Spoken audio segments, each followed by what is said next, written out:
السلام عليكم ورحمة الله وبركاته.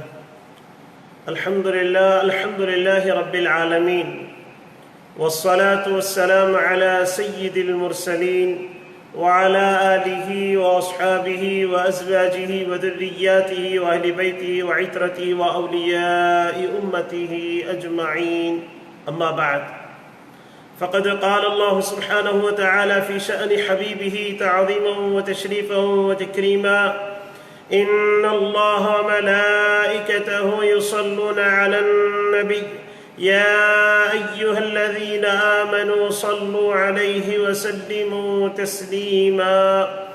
اللهم صل على سيدنا وشفيعنا وحبيبنا ومولانا محمد وعلى آل سيدنا ومولانا محمد وبارك وسلم صلاة وسلاما عليك يا سيدي يا حبيبي يا رسول الله صلی اللہ تعالی علیہ وسلم.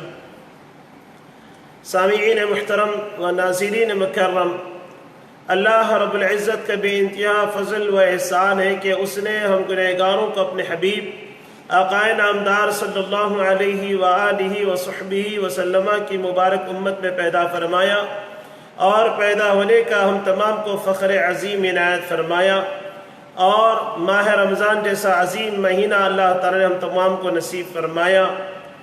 اور مزید احسان ہے پروردگار عالم کا کہ اس پرفتن اور پرآشوب دور میں اس کے اپنے خاص چہیتے بندے اولیاء کرام کی نسبتوں سے اور ان کی صحبت و تربیت سے ہم سب کو مالا مال کیا. الحمدللہ علی کل حال. محترم بزرگوں، آج یہ نشست 21ویں نشست ہے.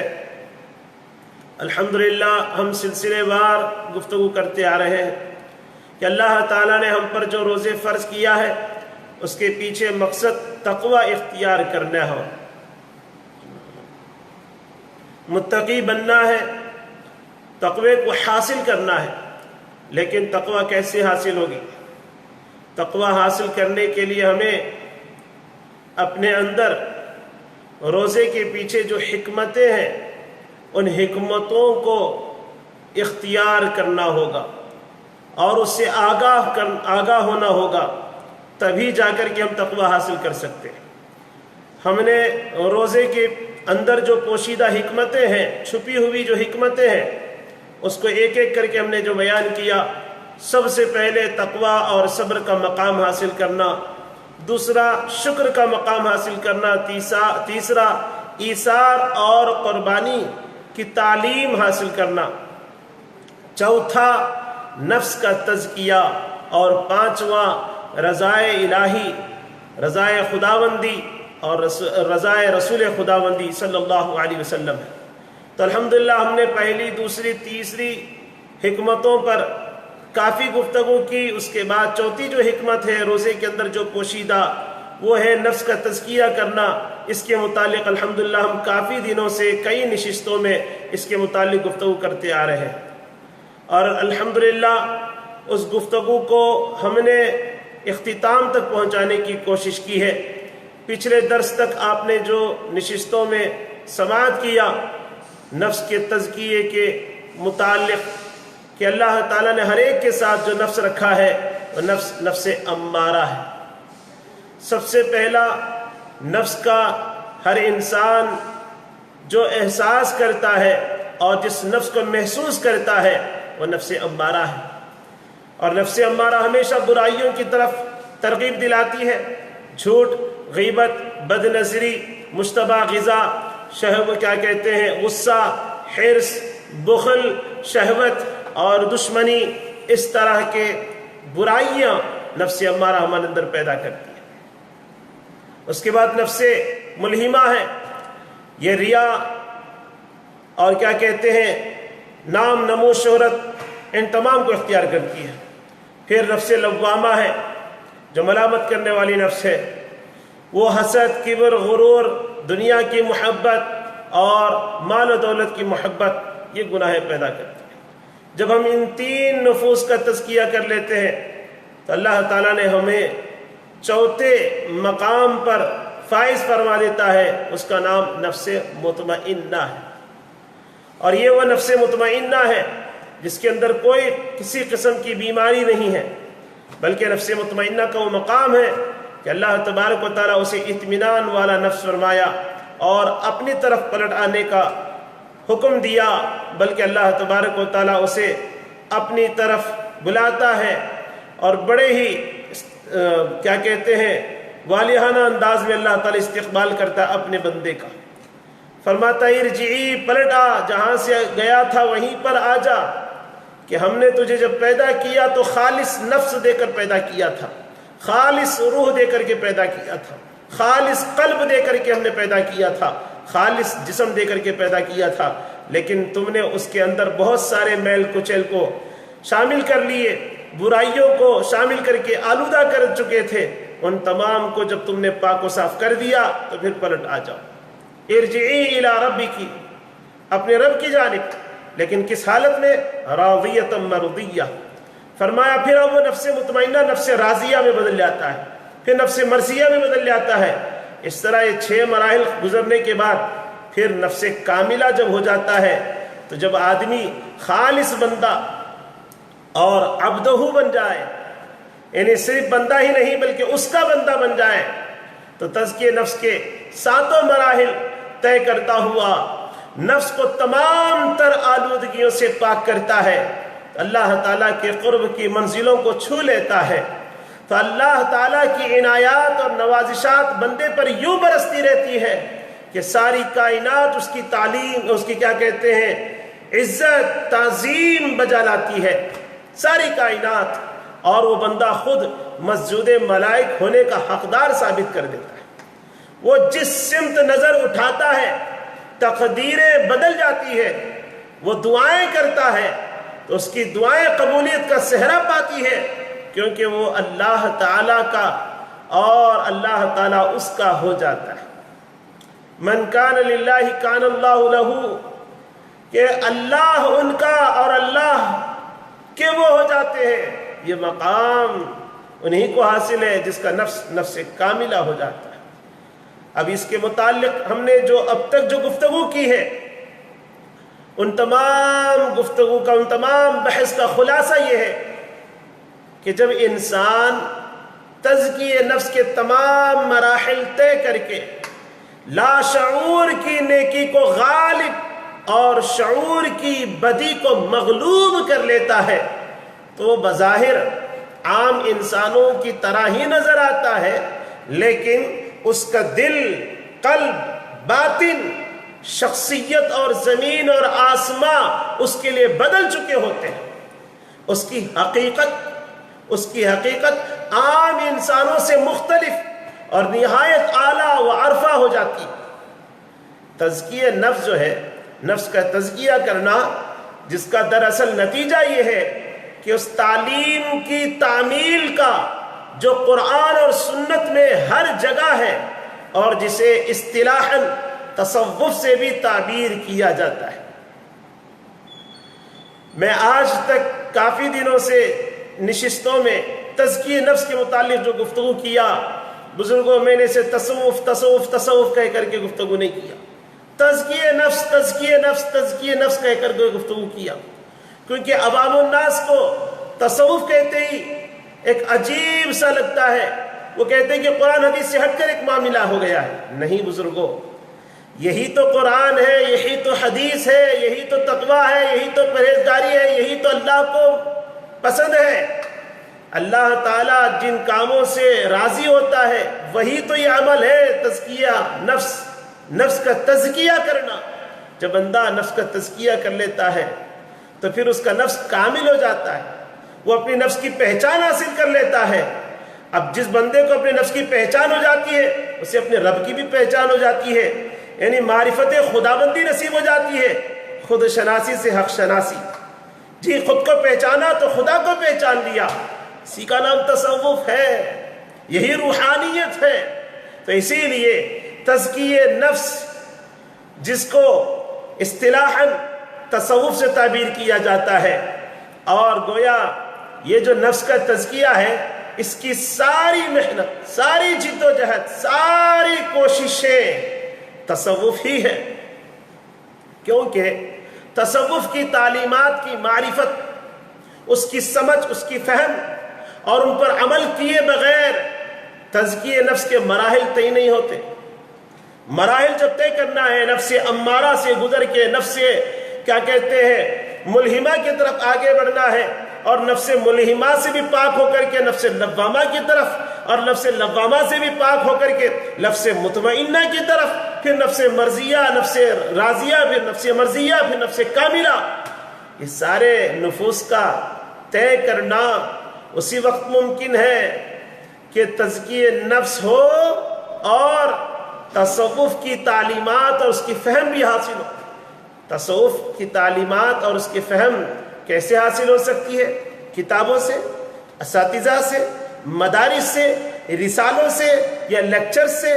ہرگز نہیں. اس کے لیے ایک اللہ کا خاص بندہ، ولی کامل، مرشد کامل، پیر کامل، جن کی نسبت کو حاصل کرنی ہوتی ہے، جن کی صحبت میں بیٹھ کر تصوف کی تعلیمات حاصل ہوتی ہے. ورنہ یوں ہی تصوف ہر کوئی پڑھ لیتا اور تصوف کو سمجھ لیتا تو کتنا اچھا تھا. نہیں، نہ قرآن صحبت کے بغیر حاصل ہوتی ہے، نہ حدیث صحبت کے بغیر حاصل ہوتی ہے، نہ ہی فقہ صحبت کے بغیر حاصل ہوتی ہے، نہ ہی تصوف صحبت کے بغیر حاصل ہوتی ہے. پھر بھی قرآن اور حدیث اور فقہ کی تعلیمات جو ظاہری ہے وہ مدارس سے، اساتذہ سے، جامعات سے، رسالے کے ذریعے ہم حاصل کر سکتے ہیں. لیکن تصوف وہ مایہ ناز نعمت و دولت ہے جو برسوں اللہ والے مجاہدات و ریاضات میں رہ کر اللہ کے خاص بندے مجاہدات و ریاضات کے ذریعے سے وہ مقام پر فائز ہوتے ہیں اور وہ علم حاصل کرتے ہیں، وہ معرفت حاصل کرتے ہیں.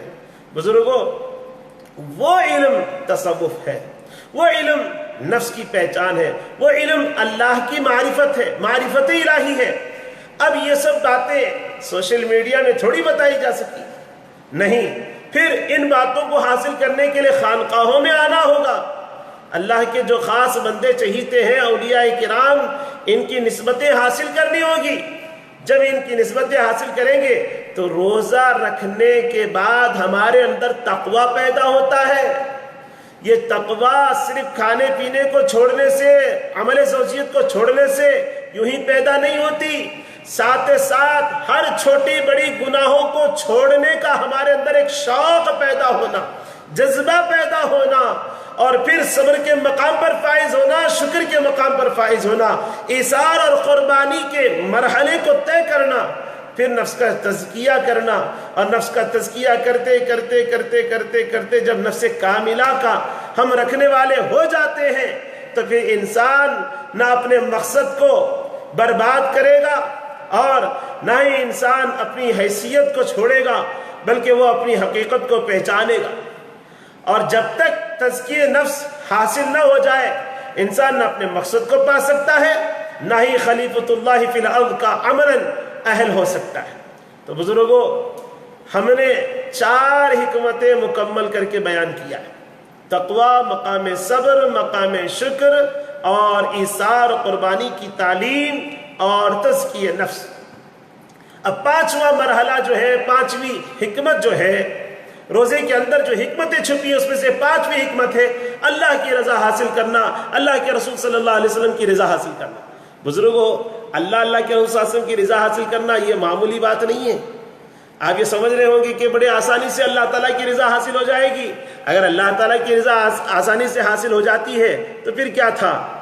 جی، روزے کا جو انتہائی مقصد جو ہے وہ یہ ہے کہ بندے کو تمام روحانی مراتب اور مدارج طے کرانے کے بعد مقام رضا پر اللہ تعالیٰ کے اس کیا کہتے ہیں رضا کے خوشنودی کے طالب ہو کر اس مقام پر فائز دیکھنا چاہتا ہے. یہ روزے کا منتہائی مقصد ہے. یہ روزے کا منتہائی مقصود یہی ہے. یہ مقام رضا کیا ہے؟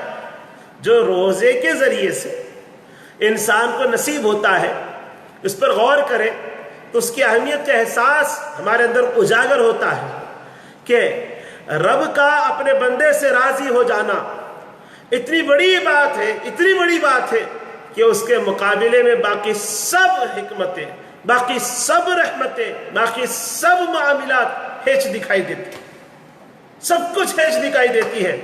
روزہ کتنے بڑے اجر کا حامل ہے اس کے بارے میں ہمارے آقا صلی اللہ تعالیٰ علیہ وسلم نے خود ارشاد فرمایا. کیا فرماتے آقا دو عالم صلی اللہ علیہ وسلم؟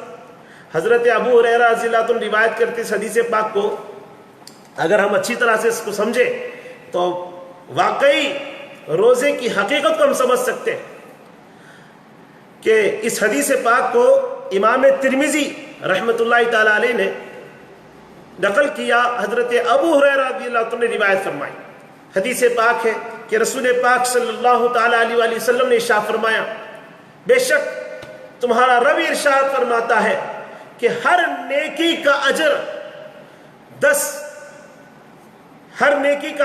10 بلکہ اس سے بھی اضافہ 7 نیکیاں عطا کرتا ہے، 700 نیکیاں عطا کرتا ہے، یعنی ہر نیکی کا اجر اللہ تبارک و تعالیٰ 700 اضافہ کر کے نیکیاں عطا کرتا ہے۔ ہر ایک نیکی کے پیچھے اللہ تبارک و تعالیٰ کی جانب سے ایسی عطا، ذرا غور فرمائیے، یہ معمولی بات نہیں ہے کہ نبی کریم صلی اللہ علیہ وسلم خود ارشاد فرما رہے ہیں اپنی امت کے لیے خاص طور پر کہ اللہ تبارک و تعالیٰ ایک نیکی کے بدلے 10 گنا سے 700 گنا اضافہ اللہ تبارک و تعالیٰ نیکی عطا کرتا ہے۔ لیکن روزہ کیا ہے؟ روزہ صرف میرے لیے فرمایا، روزہ صرف میرے لیے فرمایا۔ یہ اللہ تبارک و تعالیٰ روزے کو صرف میرے لیے کیوں کہا؟ میرے لیے کیوں کہا اللہ تبارک و تعالیٰ نے؟ یہاں پر بھی ہمیں سمجھنی چاہیے، فرمایا روزہ میرے لیے ہے اور میں ہی اس کا اجر یعنی جزا دوں گا۔ اور روزہ کیا ہے؟ دوزخ کی آگ کو روکنے کے لیے ایک ڈھال ہے، دوزخ کے مقابلے میں ایک ڈھال ہے، دوزخ کے مقابلے میں۔